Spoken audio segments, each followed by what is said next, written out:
বাংলাদেশের সরকারি চাকরিজীবীদের জন্য নতুন পে স্কেল ঘোষণার প্রত্যাশা আরও জোরদার হয়েছে।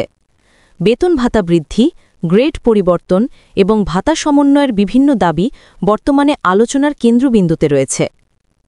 আজকের প্রতিবেদনে থাকছে নতুন পে স্কেলের সম্ভাব্য সময়, বিভিন্ন মন্ত্রণালয়ের অগ্রগতি এবং সংশ্লিষ্ট ব্যক্তিদের সাম্প্রতিক বক্তব্য।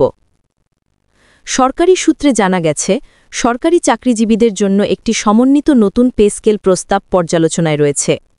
এটি বাস্তবায়ন করা হলে বেতন কাঠামো বর্তমান সময়ের সাথে আরও সামঞ্জস্যপূর্ণ হবে বলে আশা করা হচ্ছে।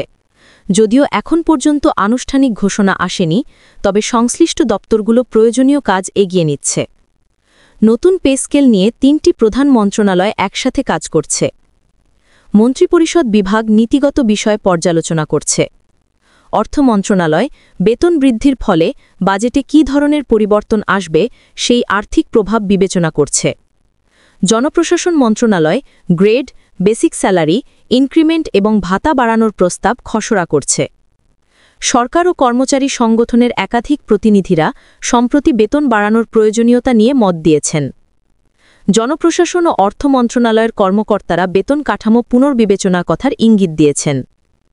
বিভিন্ন সরকারি কর্মচারী ফেডারেশনের নেতারা জানিয়েছেন, বর্তমান বাজার মূল্য ও মুদ্রাস্ফীতির সাথে সামঞ্জস্য রেখে নতুন পে স্কেল ঘোষণার এখনই সঠিক সময়। তারা আরও বলেন, ন্যায্য বেতন বৃদ্ধির মাধ্যমে চাকরিজীবীদের জীবনযাত্রার মান উন্নত হবে এবং কর্মদক্ষতাও বৃদ্ধি পাবে। বিভিন্ন দপ্তরের কর্মচারীরা আশা প্রকাশ করেছেন, নতুন পে স্কেলে হাউস রেন্ট, মেডিকেল, কনভেন্স এবং শিক্ষা ভাতা বাড়ানো হবে। এছাড়া বেতন গ্রেডের সংখ্যা কমিয়ে আরও সহজ ও বাস্তবসম্মত কাঠামো তৈরির দাবি তুলেছেন অনেকে। বিশেষজ্ঞদের মতে, বর্তমানে জীবনযাত্রার ব্যয় বেড়ে যাওয়ায় সরকারি চাকরিজীবীদের ক্রয় ক্ষমতা বজায় রাখতে সময়োপযোগী বেতন কাঠামো অত্যন্ত জরুরি। এটি শুধু কর্মচারীদের ব্যক্তিগত জীবনেই নয়, বরং সার্বিক অর্থনীতিতেও ইতিবাচক ভূমিকা রাখবে। সব মিলিয়ে বলা যায়, সরকারি চাকরিজীবীদের নতুন পে স্কেল নিয়ে কাজ এগোচ্ছে এবং সংশ্লিষ্ট দপ্তরগুলোর ইতিবাচক ভূমিকা দেখে অনেকেই আশা করছেন সামনে এ বিষয়ে স্পষ্ট ঘোষণা আসতে পারে। তবে চূড়ান্ত সিদ্ধান্ত হবে সরকারের নীতিগত বিবেচনা ও বাজেট সামর্থ্যের উপর ভিত্তি করে। এই বিষয়ে নতুন আপডেট জানার জন্য মিক্স টাইম মিডিয়ার সাথে থাকুন।